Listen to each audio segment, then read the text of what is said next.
Whew, welcome to a message of gratitude. And today, my name's Jojo Jennings, by the way. And today, I was just thinking about forgiveness. Now, the definition of forgiveness is to not feel angry or resentful towards someone who committed an offense, flaw, or a mistake.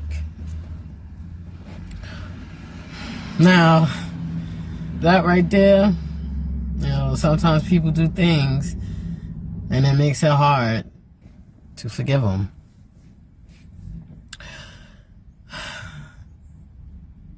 But as humans, look at what we do to each other. And the Creator, the Almighty, gives us forgiveness. He can forgive us, the Almighty can forgive us.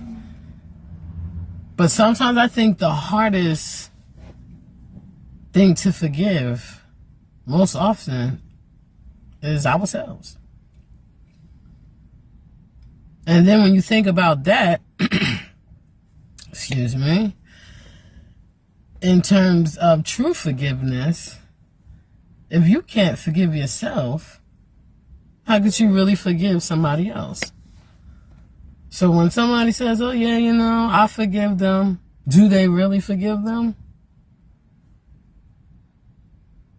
Do they still harbor that energy? Because you could feel it. You can. Especially when it's dark, hateful, full of resentment or whatever. You can feel it. But they'll tell you that they forgive you.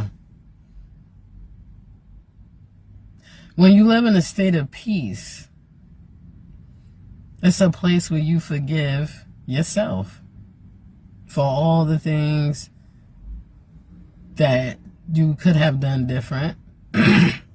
Even though you learn from these things, some things didn't have to be as bad as they were, or, it's complicated. If you would have stepped out of that situation a little earlier, caught the red flags, or whatever it was, or sensed the situation. Because we all have intuition. Some stronger than others. More attuned with yourself, the more at peace you are, the more enlightened you are and you become. It's a beautiful experience, I tell you. I wouldn't trade it for anything, and I'll protect it like I need to. And so when you get back to that space, it's like, something happens and you get to really think, I'm in such a good place. But can I really forgive somebody that wronged me intentionally, especially when they know? Because even in the Bible, Jesus said, forgive them, Father, for they know not what they do. But sometimes people do know what they do. And they know why they did it. And that those intentions weren't good. And so if you know that, does that person actually deserve forgiveness? Because they knew, right? However, this is a space where the things we do to others does come back to us. Karma is real, whether you want to believe it or not. That's why I only do good, because, I've had my share of the learning unpleasant type of karma. And, when you learn some hard lessons, now you see your part in it.